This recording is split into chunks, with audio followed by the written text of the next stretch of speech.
بسم اللہ الرحمن الرحیم۔ خبر شامل کرتے ہیں خوشاب سے۔ ہمارے ڈپٹی بیورو چیف زوار حسین کی رپورٹ کے مطابق مرکزی انجمن تاجران مین بازار خوشاب کا ہنگامی اجلاس منعقد ہوا، جس کی صدارت شیخ محمد حمزہ نے کی۔ کچھ دنوں سے کچھ خبریں گردش کر رہی تھیں کہ شیخ محمد حمزہ کی جگہ شیخ خرم شہزاد کو بلا مقابلہ صدر منتخب کر لیا گیا ہے۔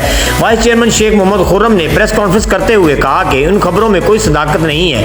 ہمارا صدر شیخ محمد حمزہ تھا اور رہے گا۔ ہمارے اندر دراڑیں ڈالنے والے کبھی کامیاب نہیں ہوں گے۔ شیخ خرم نے کہا کہ ہم تمام انجمن تاجران کے عہدیداران متحد اور اس بات پر متفق ہیں جس کا موجودہ عہدہ ہے ان عہدوں پر وہ قائم ہے۔ اس موقع پر تمام عہدیداران نے شیخ خرم شہزاد کی بات کی تائید کی اور شیخ خرم شہزاد کا بہم ختم کرنے پر شکریہ ادا کیا۔ اس موقع پر چیئرمین محمد عمر صراف، سرپرست اعلیٰ ناصر خان بلوچ، جنرل سیکرٹری چودھری خالد محمود، سینئر نائب صدر زوار مظہر عباس گزرگر، نائب صدر حاجی محمد الطاف، نائب صدر چودھری نصیر جٹ، سیکرٹری اطلاعات و نشریات Khalid Mahmood Naz, social media secretary Aslam Shahzad, deputy secretary Umar Dogar, joint secretary Arshad Shah, صدر انارکلی بازار ملک کامران، نائب صدر محمد حبیب موجود تھے۔